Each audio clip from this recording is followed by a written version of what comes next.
18 de diciembre de 1944, temprano por la mañana.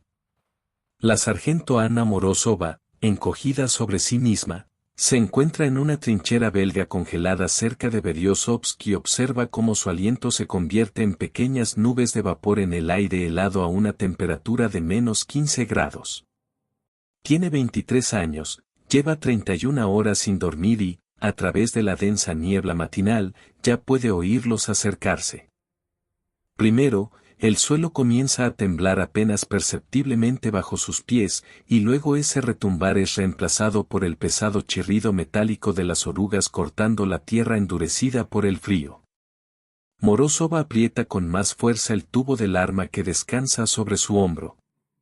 Hace apenas 4 años, un arma así simplemente no existía, y ahora está cargada con algo de lo que los alemanes aún no tienen la menor idea, algo capaz de cambiar por completo el curso del combate. A unos 70 metros, a través de breves claros en la niebla, distingue por primera vez el objetivo, el perfil duro y anguloso del techo de un tanque, seguido por otros 2 vehículos. El comandante del tanque de cabeza permanece de pie en la escotilla abierta, examinando atentamente el terreno sin advertir la posición de Morozova, al menos por ahora. Sus manos tiemblan, pero no es por el frío. En su mochila lleva un documento marcado como secreto, donde se describen en detalle las nuevas municiones que transporta, cargas explosivas de fragmentación con efecto acumulativo. Los oficiales aseguran que pueden perforar hasta 100 milímetros de blindaje. Muy pronto se sabrá si dicen la verdad. El tanque delantero se detiene y su torreta comienza a girar lentamente hacia la franja de bosque donde, como Morozova sabe con certeza, la compañía Charlie ha establecido su defensa. Le quedan no más de 20 segundos antes de que el cañón de 75 milímetros abra fuego. 20 segundos para probar un arma que no debería funcionar. 20 segundos para demostrar que los científicos tenían razón o morir intentándolo. En el Teatro de Operaciones del Pacífico, a pesar de que el blindaje japonés se caracterizaba por una protección relativamente débil, la infantería seguía necesitando un arma portátil capaz de destruir tanques con garantía. El lanzacohetes, bazooka, se basaba en una idea extremadamente simple: dirigir la fuerza explosiva contra el blindaje y esperar que cediera.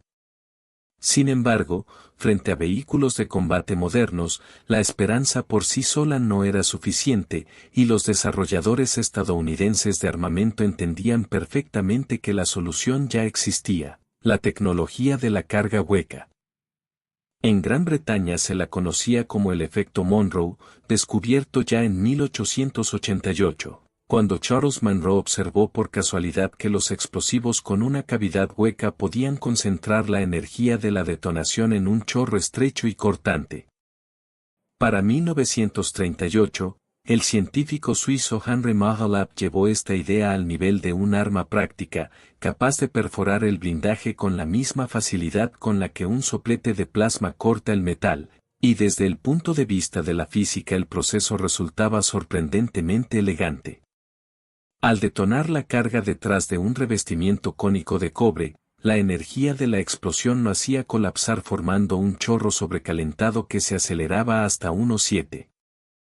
600 kilómetros por segundo, y ese chorro no rompía el blindaje, sino que literalmente fundía un orificio en él, lanzando fragmentos de metal fundido al interior del compartimento de la tripulación a velocidad hipersónica.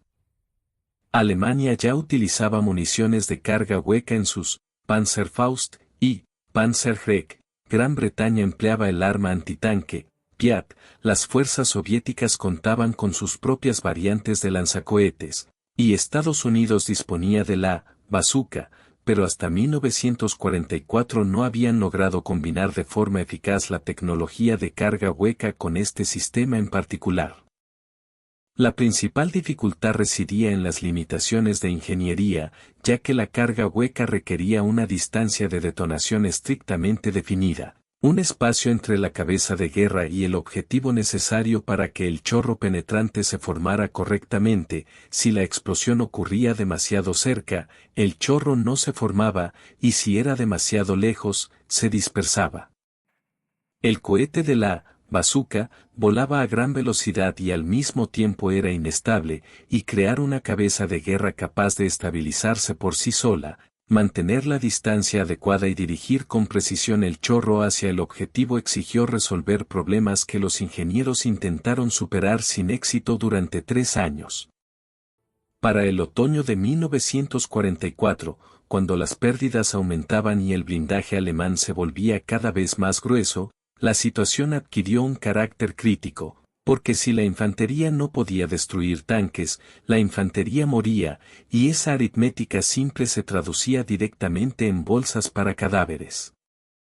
Fue en esas condiciones cuando los ingenieros estadounidenses lograron resolver una tarea que parecía imposible y proporcionar a los soldados un arma que infundía un miedo real a las tripulaciones de tanques alemanas. Tras lo cual regresamos de nuevo a la sargento Anna Morozova, observando cómo la torreta de un tanque alemán se gira lentamente hacia sus compañeros de la compañía Charlie.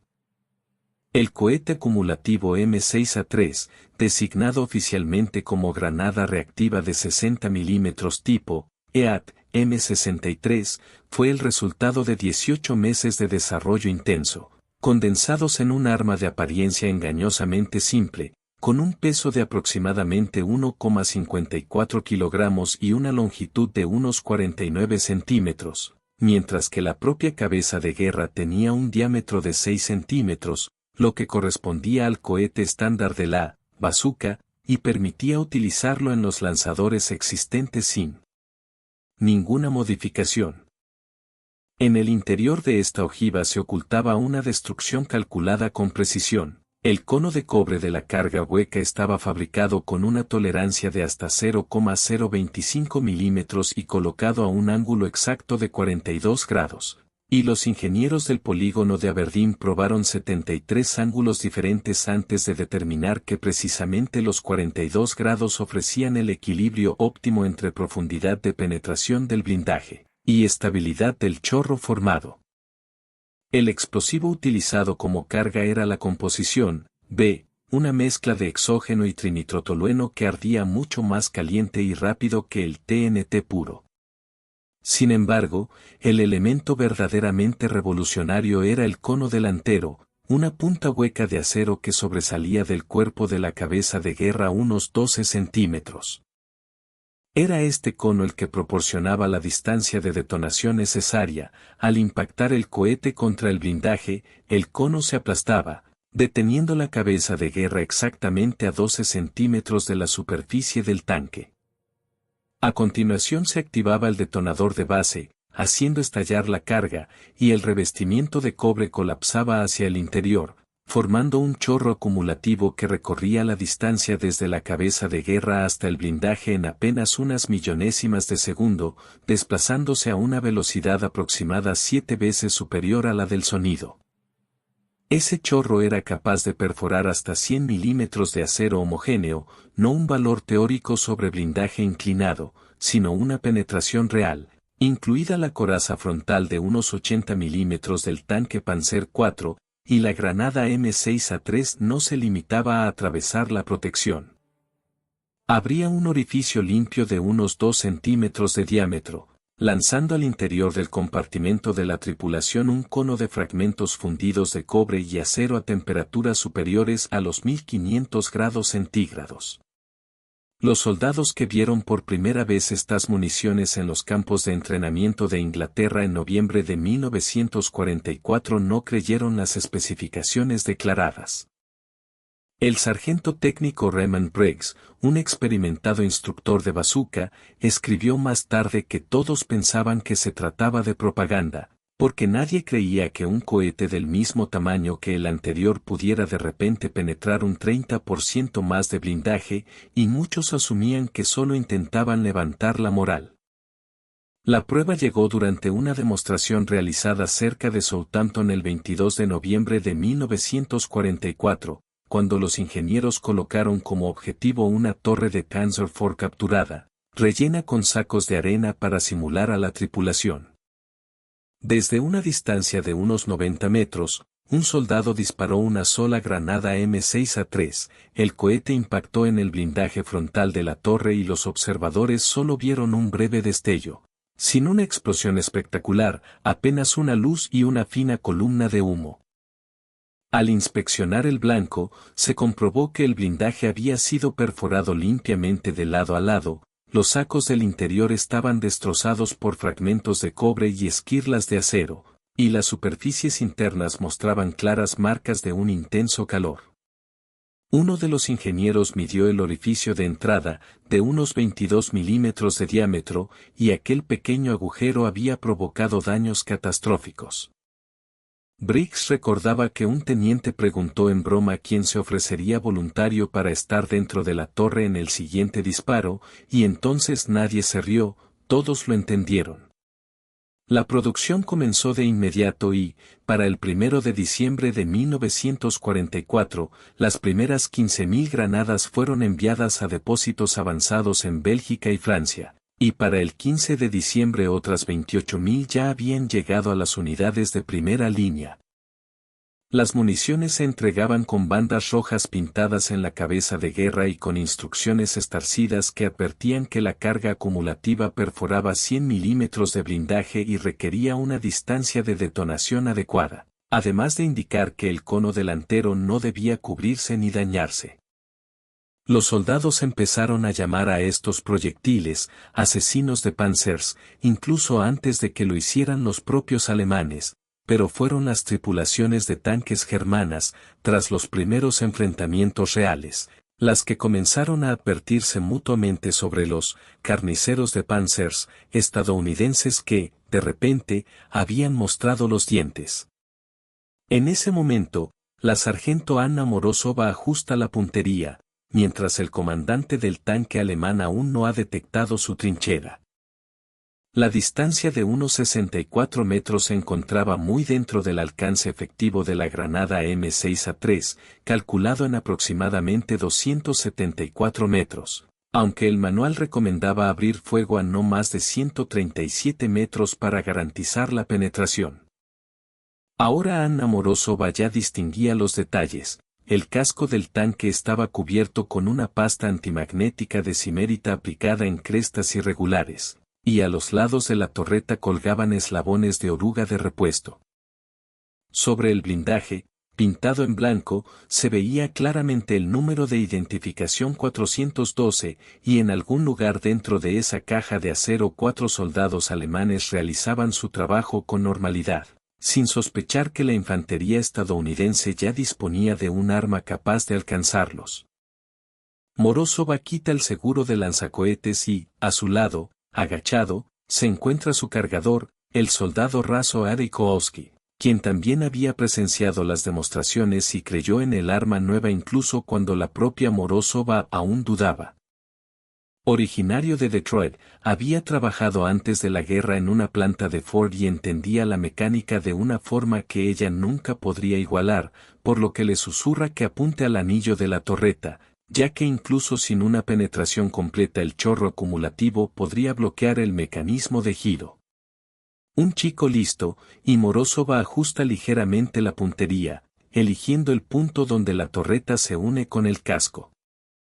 El motor del Panzer funciona al ralentí, produciendo un rumor característico que ella ya sería capaz de reconocer incluso dormida. Calcula la distancia en unos 62 metros, pero mientras piensa el tanque avanza casi 3 metros más. 49 horas sin dormir, y en ese instante el cañón principal del tanque dispara hacia la línea de árboles, el fogonazo la ciega por un momento, pero ella ya ha apretado el gatillo. El cohete M6A3 sale del tubo con un chasquido seco y un silbido, y Morozova sigue su trayectoria durante esa breve fracción de segundo que tarda en cubrir la distancia hasta el objetivo. A simple vista vuela recto, aunque ella sabe que gira a unas 3.000 revoluciones por minuto, balanceándose levemente y corrigiendo constantemente su curso. El impacto se produce justo en el anillo de la torreta, ligeramente a la izquierda del centro, y ella ve el destello, el mismo, pequeño y poco impresionante que en las pruebas, sin bola de fuego ni explosión espectacular, solo una luz blanca y cegadora, como el flash de una cámara. Durante un segundo no ocurre nada, el tanque permanece inmóvil, el motor sigue en marcha y no se aprecia ningún daño externo, y Morozova llega a pensar que ha fallado, que la munición era defectuosa o que los tanques alemanes eran más resistentes de lo anunciado, pero entonces las escotillas salen despedidas hacia afuera. De la cúpula del comandante brota humo negro, la escotilla del cargador se abre de golpe y aparece un hombre, muy joven, de unos 19 años, con el uniforme en llamas. Cae del techo de la torreta al suelo helado gritando, mientras el motor del tanque continúa funcionando como el de una bestia metálica autónoma, y nadie más sale del interior. Los dos panzers que seguían al vehículo de cabeza se detienen, sus comandantes cierran las escotillas apresuradamente, uno de los tanques comienza a retroceder de inmediato y el otro gira a la torreta buscando la amenaza, pero la posición de Morozova está oculta por la vegetación y las sombras, y ninguno abre fuego porque no saben de dónde vino el disparo. Solo vieron cómo el tanque de su comandante quedaba inutilizado por un arma invisible. Morozova recarga el lanzacohetes y Kowalski ya le pasa la segunda granada M6A3, deslizándola dentro del tubo y dándole una palmada en el casco. El segundo tanque se retira ahora con mayor rapidez, a unos 82 metros de distancia y moviéndose marcha atrás a unos 13 kilómetros por hora. Morozova calcula la anticipación, apunta al centro del casco y aprieta el gatillo, consciente de que a este cohete le llevará un poco más de tiempo alcanzar su objetivo. Ana Morozova cuenta los segundos para sí misma, 1, 2, y se produce el impacto. El cohete golpea el blindaje frontal del tanque con un ángulo de unos 20 grados respecto a la perpendicular, algo lejos de lo ideal, y Morozova ya espera que el proyectil rebote, pero eso no ocurre. El destello es el mismo de antes, una fina estela de humo, nada espectacular, y 3 segundos después el tanque se detiene, el motor se apaga, las escotillas no se abren y nadie sale al exterior. La máquina simplemente queda inmóvil a unos 78 metros de su trinchera. A su alrededor reina el silencio, salvo por algo que sigue ardiendo en el interior, y ahora Morozova percibe el olor, un hedor químico penetrante mezclado con aceite quemado y algo aún más desagradable. El tercer tanque ya ha desaparecido, disuelto en la niebla, y ella oye como el sonido de su motor se aleja, porque el comandante alemán no era un necio. Cuando en apenas minuto y medio 2 tanques quedan fuera de combate por una amenaza invisible, lo más sensato es retirarse e informar. Morozova sale de la trinchera y nota que sus manos tiemblan más que antes, mientras que Kowalski sonríe como si hubiera ganado un premio, repitiendo una y otra vez las mismas palabras sin poder calmarse. Se acercan al primer tanque y el miembro de la tripulación que logró salir resulta estar muerto, congelado en la misma postura en la que cayó, con el cuerpo tan gravemente quemado que habría sido imposible salvarlo incluso con atención médica inmediata, y Morozova evita deliberadamente mirarle el rostro, sin querer grabarlo en su memoria. Se asoma a la cúpula del comandante y ve que el chorro acumulativo entró justo en el anillo de la torreta, exactamente donde había apuntado, y que en el interior la destrucción es total. El chorro de cobre atravesó los estantes de munición, provocando la detonación de los proyectiles en el espacio confinado, y los fragmentos metálicos destrozaron todo, a la tripulación, los instrumentos y el equipo almacenado. La temperatura en el interior debió de superar los 1100 grados centígrados durante los pocos segundos previos a la muerte de la tripulación, y Morozova se repite a sí misma que, al menos, fue rápido.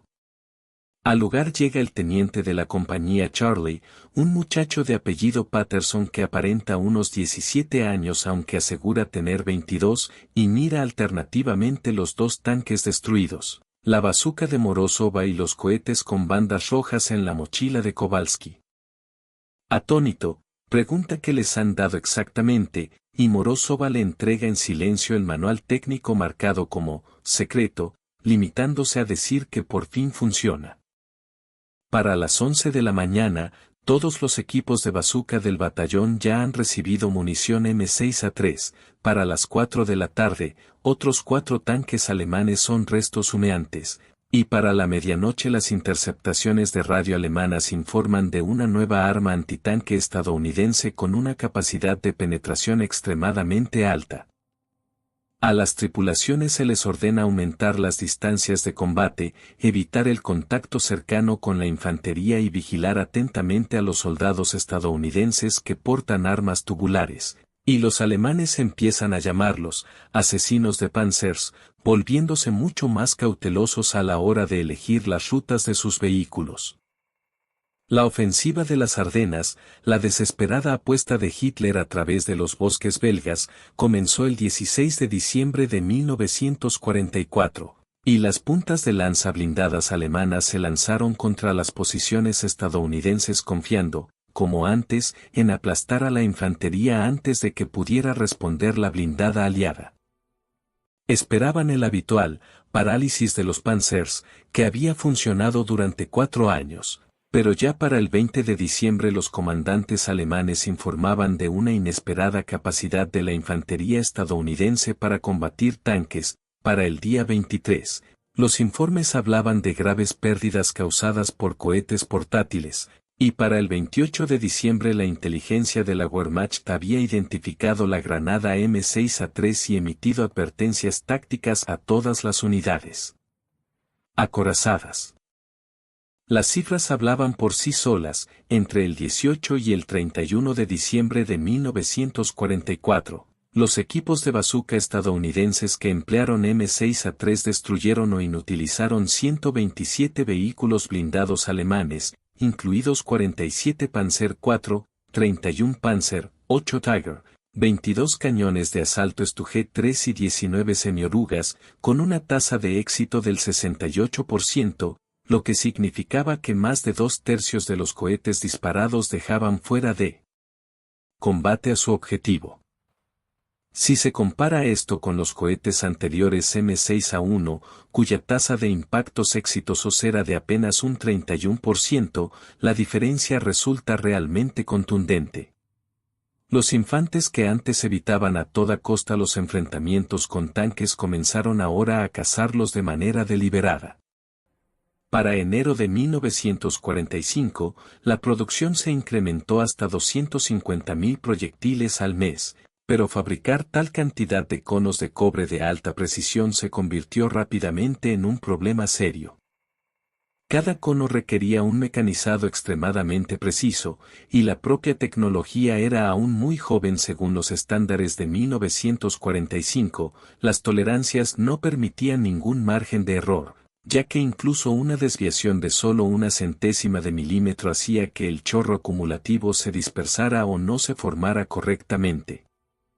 El propio cobre se convirtió en un factor limitante. En Estados Unidos comenzaron a fundir monedas acuñadas antes de 1943 para suministrar a la industria militar el volumen necesario de material, ya que cada cabeza de guerra M6A3 requería unos 360 gramos de cobre puro para el revestimiento acumulativo, y con una producción mensual de 250.000 proyectiles eso suponía cerca de 90 toneladas de cobre destinadas exclusivamente a munición de bazooka, lo que complicaba enormemente la logística. El cono delantero del M6A3 era extremadamente frágil. Bastaba con dejar caer la granada desde la altura de la cintura para deformarlo lo suficiente como para alterar la distancia de detonación, y durante el transporte en cajas estándar los proyectiles chocaban entre sí. Como resultado, los ingenieros tuvieron que diseñar cajas especiales con acolchado blando, capaces de alojar 8 proyectiles, empaquetadas de 2 en 2 dentro de una caja de madera, con advertencias en rojo que indicaban la necesidad de manipular con cuidado el frágil cono delantero. La infantería se quejaba de que transportar estas municiones era como llevar huevos, y un soldado escribió a casa diciendo que estaban luchando contra tanques que costaban millones utilizando cohetes que había que tratar como adornos navideños. Las tripulaciones de tanques alemanas comenzaron a adaptar sus tácticas, intentando aumentar las distancias de combate siempre que era posible y atacar a la infantería estadounidense fuera del alcance efectivo del M6A3, que era de unos 270 metros. Cada vez atacaban más al amanecer y al anochecer, cuando la visibilidad dificultaba la puntería, y reforzaban la protección de infantería alrededor de sus tanques, conscientes de que la mejor defensa era eliminar al soldado estadounidense antes de que pudiera disparar, pero todas estas medidas solo lograron ralentizar lo inevitable. El 17 de enero de 1945, cerca de Offaly, en Bélgica, un equipo de bazooka al mando del sargento primero Carl Thompson destruyó 3 tanques Panzer en apenas 14 minutos, aplicando una táctica de espera en la que dejaban pasar al tanque de cabeza, lo atacaban por la parte trasera del compartimento del motor y luego se enfrentaban a los vehículos de cola mientras estos se encontraban confundidos, y los 3 Panthers acabaron ardiendo. Thompson sobrevivió a la guerra y más tarde declaró en una entrevista que las municiones acumulativas le dieron por primera vez la sensación de que realmente se podía luchar contra los tanques, porque antes ver un Panzer era como ver a Dios, solo quedaba rezar para que pasara de largo. Para febrero de 1945, la inteligencia estadounidense estimaba que las municiones M6A3 eran responsables de aproximadamente el 22% de todas las pérdidas de blindados alemanes en el frente occidental, y para marzo esa cifra había aumentado al 31% a medida que más unidades de infantería recibían estas municiones y aprendían a emplearlas de forma óptima. El impacto psicológico superó al físico, porque los tanquistas alemanes sabían que cada soldado estadounidense en cualquier trinchera podía portar un arma capaz de matarlos, y a 200 metros era imposible distinguir si un soldado llevaba un fusil o un lanzacohetes, por lo que cada posición debía considerarse una amenaza potencial. Esto ralentizaba los avances, obligaba a actuar con cautela y consumía un tiempo que no podían permitirse perder. Mientras que la infantería estadounidense dejó de huir al ver tanques y algunas unidades comenzaron incluso a cazarlos activamente. Entre los equipos de bazooka surgió una competencia no oficial, quién destruía más blindados, de qué modelo y en qué condiciones, lo que obligó a los sargentos a frenar a soldados demasiado entusiastas que asumían riesgos innecesarios solo para añadir otra marca de destrucción en el tubo de lanzamiento. La tecnología acumulativa del M6A3 funcionaba mediante un proceso conocido como soldadura explosiva. Cuando detonaba la composición, se generaba una onda de choque que se propagaba a unos 8.000 metros por segundo, golpeaba el revestimiento de cobre y lo hacía colapsar hacia el interior, acelerando el metal a velocidades inalcanzables para cualquier sistema de artillería convencional. La física implicada suponía presiones que superaban los 20 millones de kilopascales, aproximadamente 3 veces más que la presión existente en el fondo de la fosa de las Marianas. Bajo esas condiciones, el cobre deja de comportarse como un metal sólido y comienza a fluir como un líquido viscoso.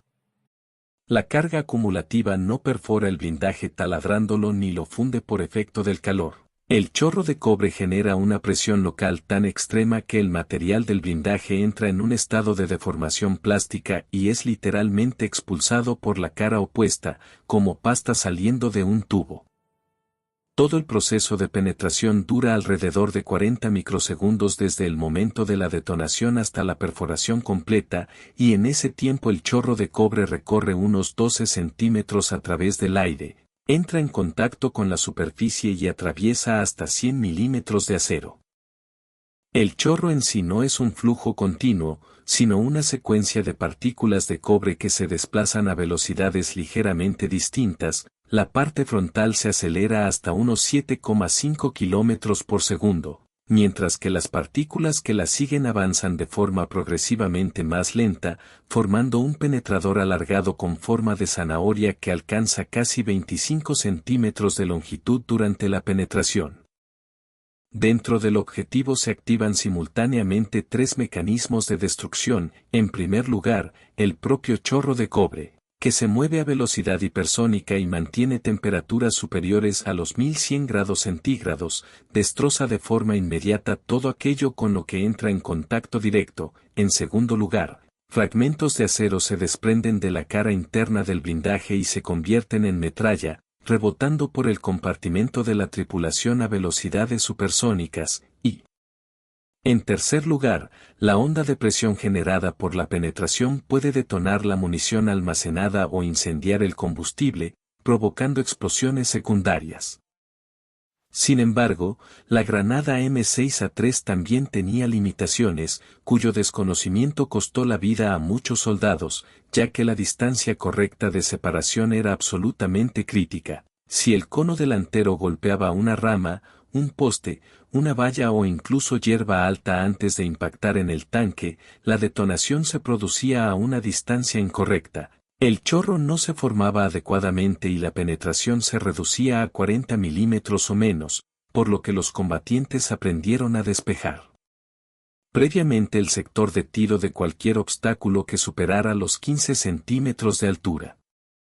Los impactos oblicuos reducían igualmente la eficacia de forma drástica, al golpear el blindaje con un ángulo de unos 30 grados respecto a la perpendicular. La penetración efectiva descendía hasta aproximadamente 75 milímetros y a 45 grados se reducía a unos 55 milímetros, razón por la cual el manual recomendaba apuntar a superficies lo más planas posible, aunque en la práctica los equipos experimentados preferían atacar el frontal de la torreta, la cubierta trasera del motor o los laterales del casco, buscando un ángulo lo más cercano posible a los 90 grados. El cohete M6A3 presentaba una oscilación en vuelo mayor que la de las municiones estándar, ya que la cabeza de guerra acumulativa desplazaba el centro de gravedad hacia adelante, y más allá de unos 180 metros esa oscilación aumentaba de forma notable, haciendo que los impactos a distancias de entre 230 y 270 metros dependieran más de la suerte que de la habilidad, por lo que el alcance efectivo no oficial se redujo a unos 137 metros, donde tanto la precisión como la capacidad de penetración seguían siendo fiables. Las condiciones meteorológicas influían igualmente. Por debajo de menos 7 grados centígrados, la composición, B, se volvía menos sensible y en ocasiones no detonaba en absoluto, mientras que por encima de 32 grados el explosivo se volvía inestable durante el almacenamiento. La humedad provocaba corrosión en el revestimiento de cobre y generaba imperfecciones que interferían en la formación del chorro, por lo que los soldados aprendieron a guardar las granadas M6A3 dentro de sus sacos de dormir para mantener una temperatura estable. El mantenimiento también resultaba complicado, el cono delantero se deformaba con facilidad, y una abolladura de más de 5 milímetros ya comprometía la distancia de separación calculada, motivo por el cual las unidades establecieron rutinas de inspección estrictas, revisando cada mañana cada proyectil para detectar daños en el cono, corrosión del revestimiento y el estado del detonador, y cualquier munición dañada se devolvía a los depósitos para su destrucción en lugar de arriesgar su uso. En combate. Las contramedidas alemanas fueron evolucionando con el tiempo, comenzaron a colgar eslabones de oruga de repuesto y ruedas de rodaje en los laterales de las torretas, creando un espacio adicional destinado a provocar la detonación prematura de las cargas acumulativas, y también soldaron pantallas metálicas de malla a unos 15 centímetros de los costados del casco, la llamada coraza espaciada, diseñada para alterar la formación del chorro. Además, se ordenó a las tripulaciones cubrir el blindaje con barro y escombros con la esperanza de que eso también provocara una detonación anticipada. En algunos casos estas medidas funcionaron, pero en otros el chorro acumulativo del M6A3 atravesó orugas, mallas y capas de suciedad sin perder energía suficiente como para marcar la diferencia, ya que su velocidad y temperatura extremas le permitían superar obstáculos que habrían detenido a un proyectil convencional. Los tanquistas estadounidenses querían incorporar la tecnología M63 a sus propios cañones, y los ingenieros comenzaron a probar proyectiles de artillería de carga acumulativa para cañones de tanque de 75 y 76 milímetros, pero los resultados fueron decepcionantes. Los proyectiles giraban demasiado rápido en los cañones rayados, lo que hacía que el chorro de cobre se dispersara por efecto de las fuerzas centrífugas. Los cañones de ánima lisa podían emplear eficazmente este tipo de munición, pero los tanques estadounidenses utilizaban cañones rayados, y la tecnología que funcionaba perfectamente en un cohete de bazooka de rotación lenta resultaba inútil en la artillería de alta velocidad. Esta limitación hizo que, en los últimos meses de la guerra, la principal capacidad antiblindaje de las fuerzas estadounidenses recayera en la infantería y no en los tanques. Un soldado en una trinchera con un lanzacohetes podía destruir un vehículo blindado que a menudo los Sherman no lograban penetrar, y esta inversión de los roles habituales frustraba a los tanquistas y entusiasmaba a la infantería al mismo tiempo. La producción del M6A3 se detuvo el 14 de agosto de 1945, el día del final de la guerra con Japón, tras la fabricación de aproximadamente 2.730.000 unidades, de las cuales unas 890.000 se utilizaron en combate, otras 420.000 en entrenamiento, y el resto, alrededor de 1.420.000, quedaron almacenadas como reserva estratégica. La mayor parte de estas existencias fue destruida entre 1946 y 1952, a medida que el ejército pasaba a nuevos sistemas de armamento. La tecnología del M6A3 quedó obsoleta no porque fracasara, sino precisamente porque tuvo demasiado éxito. A finales de la década de 1940 las cargas acumulativas avanzaron con rapidez, incorporando las lecciones aprendidas tanto de los desarrollos alemanes como del programa estadounidense M6A3, y ya en 1951 la superbazooka M20 disparaba cohetes de unos 90 milímetros capaces de penetrar hasta 280 milímetros de blindaje, casi el triple de la capacidad del M6A3. Aún así, los principios fundamentales de su diseño influyeron en las armas antitanque durante los 50 años siguientes. El concepto del cono delantero separado apareció en el RPG-7 soviético, adoptado en 1961. El diseño del revestimiento de cobre influyó en el M72 estadounidense y en el AT-4 sueco, y los misiles antitanque modernos, como el Javelin, utilizan cargas acumulativas en tándem que, en esencia, son dos cabezas de guerra del nivel del M6A3 actuando en secuencia para derrotar el blindaje reactivo.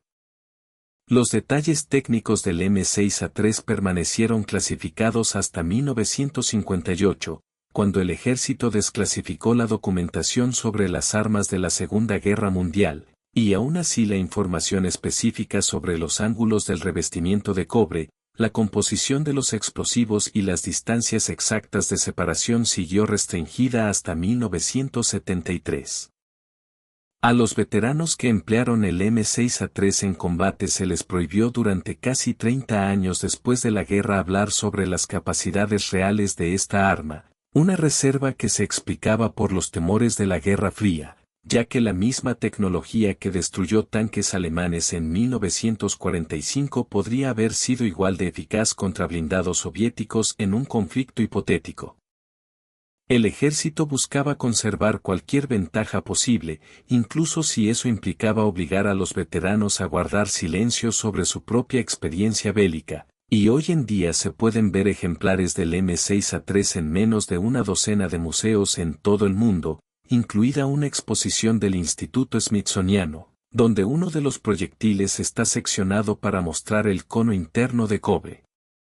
En el Museo de Armamento del Polígono de Pruebas de Aberdeen se conservan 3 proyectiles M6A3 completamente intactos, que nunca fueron disparados y se mantienen en condiciones estrictas de control climático, y en el Museo Imperial de la Guerra de Londres se exhibe otro ejemplar más, capturado por fuerzas alemanas a una unidad estadounidense en diciembre de 1944 y posteriormente recuperado por las tropas británicas en abril de 1945. Ninguno de estos ejemplares de museo es funcional, ya que las normativas exigen que toda la munición expuesta sea inutilizada, ya sea mediante la retirada del explosivo o perforando componentes críticos, de modo que los visitantes pueden ver la forma del arma, pero no su funcionamiento real. Aún así, el legado perdura en cada sistema antitanque moderno de infantería, y cada soldado que hoy porta un Javelin, un La o un M72 es, en esencia, una continuación de la historia de la sargento Anna Morozova, sentada en una trinchera belga congelada, apuntando un arma que no debía funcionar contra un tanque que no debía morir antes de apretar el gatillo. La propia Anna Morozova sobrevivió a la batalla de las Ardenas, al cruce del Rin y a los combates en Alemania, y en noviembre de 1945 fue desmovilizada con una estrella de bronce, 2 corazones púrpura y cicatrices psicológicas que en aquella época aún no tenían nombre, hoy lo llamamos trastorno de estrés postraumático. Entonces se hablaba de fatiga de combate y se les decía que simplemente lo superaran. Regresó a casa, trabajó durante muchos años en una planta de procesamiento de carne, se casó, tuvo 3 hijos y casi nunca habló de la guerra, salvo una vez en 1987, cuando su nieto la entrevistó para un proyecto escolar de historia, y entonces Morozova describió con detalle los primeros disparos de M6A3 contra los tanques alemanes, al tripulante que ardía y el olor dentro del carro cuando miró por la escotilla del comandante. Al final le dijo a su nieto que nunca dejara que nadie le dijera que la guerra es gloriosa, porque en realidad solo es matar y luego vivir con lo que has hecho, añadiendo que las municiones acumulativas salvaron su vida y la de sus compañeros, pero también mataron a hombres que simplemente estaban haciendo su trabajo, igual que ella, y que aunque estaba agradecida por la tecnología, seguía atormentada por lo que había causado. Anna Morozova murió en 2003 a los 82 años, y su familia encontró en el ático una caja que contenía su uniforme, su estrella de bronce y una única vaina disparada de M6A3 con el cono delantero aplastado por el impacto, que había traído de Europa y conservado durante 58 años sin mencionarla jamás. El soldado raso Ari Koowski, su cargador, murió por fuego de artillería el 31 de enero de 1945 cerca de Saint-Bed cuando solo tenía 19 años, y nunca llegó a contar a nadie lo bien que funcionaban aquellas municiones acumulativas ni a regresar a su trabajo de antes de la guerra en la planta de Ford en Detroit. Ella nunca pudo aplicar sus conocimientos de ingeniería a nada que no fuera la guerra, y hoy su nombre está grabado en un muro conmemorativo en Luxemburgo entre 5 soldados que no tienen tumbas conocidas. Los nombres de los ingenieros que crearon el M6A3 siguen clasificados o se perdieron en los laberintos de la burocracia militar, no recibieron medallas ni reconocimiento público, solo un contrato cumplido, un arma entregada y la satisfacción íntima de haber resuelto un problema que se consideraba irresoluble. Su recompensa fue saber que soldados como Anna Morozova sobrevivieron porque los cálculos fueron correctos, el cobre formó el chorro y ese chorro atravesó el blindaje, y décadas después los veteranos de Irak y Afganistán llevan armas antitanque con cargas acumulativas que descienden directamente de la tecnología del M6A3. No conocen la historia de esas armas, no han oído hablar de Morozova ni de Kowalski ni imaginan los okopos belgas congelados. Solo saben una cosa, que sus AT-4 y sus Javelin funcionan, que pueden destruir blindados y que la infantería ya no tiene que ser indefensa. Ese es el legado, no la gloria ni el heroísmo, sino la capacidad, la posibilidad de responder, de sobrevivir y de proteger al soldado que está a tu lado, la tecnología puesta al servicio del instinto humano más básico, seguir con vida. Y si esta historia te conmovió, si sentiste el frío de aquella trinchera belga, escuchaste el chasquido del primer M6A3 saliendo del tubo y comprendiste lo que significó para la infantería recibir por fin un arma que realmente funcionaba, entonces honra a esos soldados con un gesto sencillo. Dale me gusta, suscríbete al canal para que podamos seguir contando historias sobre la tecnología y las personas que la utilizaron en los momentos más oscuros de la humanidad, y deja un comentario.